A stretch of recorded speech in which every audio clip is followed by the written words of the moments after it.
Hi everybody, Miss Emily here with ebnmusic.com, teaching a lifelong love of music to young beginners. If you're looking to start piano lessons soon, be sure to check out the free document down below. It gives you a list of 5 important things you're going to need at home to start piano lessons. And again, the document's totally free, and it even gives you links to where you can purchase some of these things, so I really hope that helps.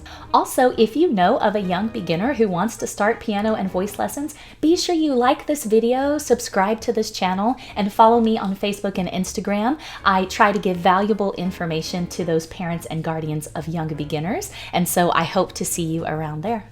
This is the first video in a series all about technique.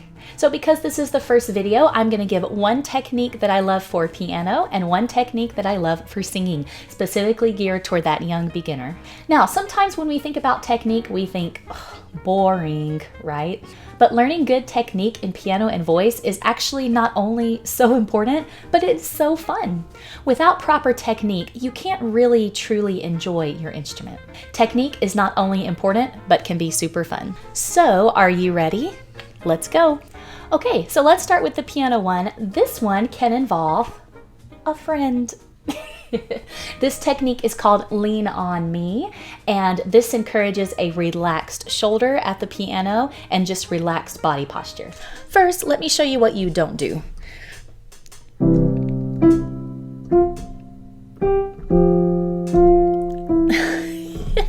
Do you see how tense I am? I have my shoulders up, everything is tense, my body posture is really stiff.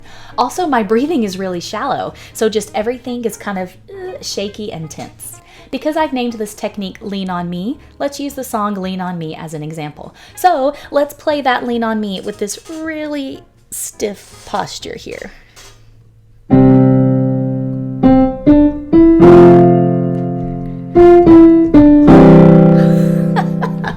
Okay, first of all, my rhythm was not good, and then everything just looked so tense. I looked so uncomfortable, right? And also, I really didn't enjoy playing that. It felt horrible. Enter our friend. This is Freddie. So I use Freddie. You can use anything. A puppet is great because it can lay flat. Anything that's small enough and flat enough to lay on the student's shoulder is great for this. The idea is to have your friend stay on your shoulder, but you shouldn't feel him at your face or on your neck. But he should also be able to stay on your shoulder. So we're not slouched. Now he's not falling right now, but he eventually will. So we're not slouched, and we want to stay nice and straight. I'm gonna move Freddie to this shoulder so you can see. Okay, so now we're going to play one note, another one,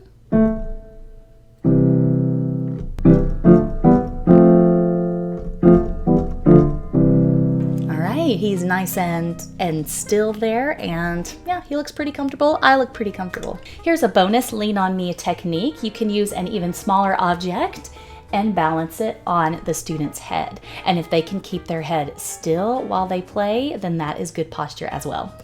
So let's put Freddie back on our shoulder. Let's play that beginning of Lean On Me one more time, and let's see how it sounds.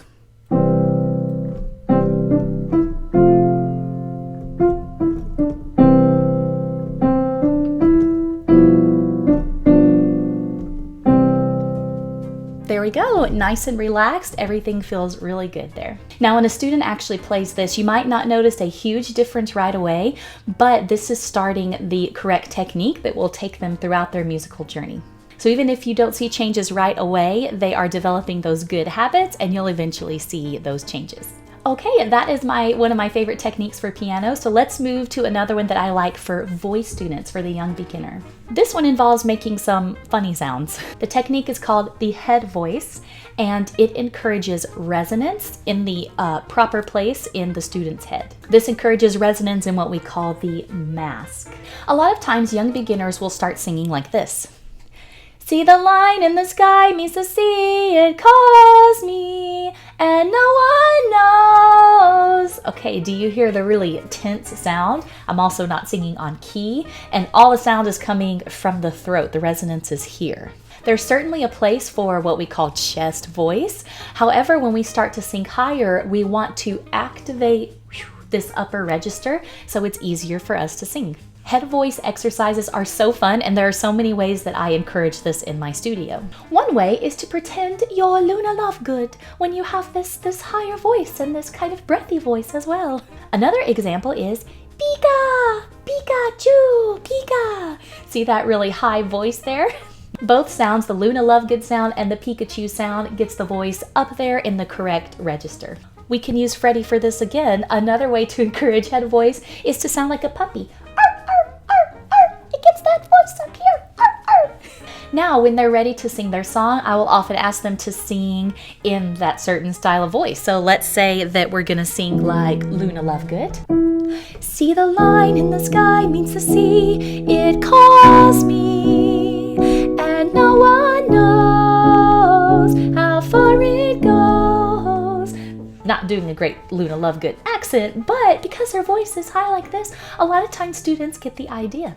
Same thing with the Pikachu voice. See the line in the sky meets the sea, it calls me, and no one knows how far it goes. So you get the idea. Of course, some of them want to sing like Pika, Pika, Pika, Pika, Pika, Pika, like that. I let them do that because it's so fun to just explore your voice. I want to give them that creative freedom to express their voice in those funny ways. With just that little head voice technique, singers are well on their way to developing good habits from a young age.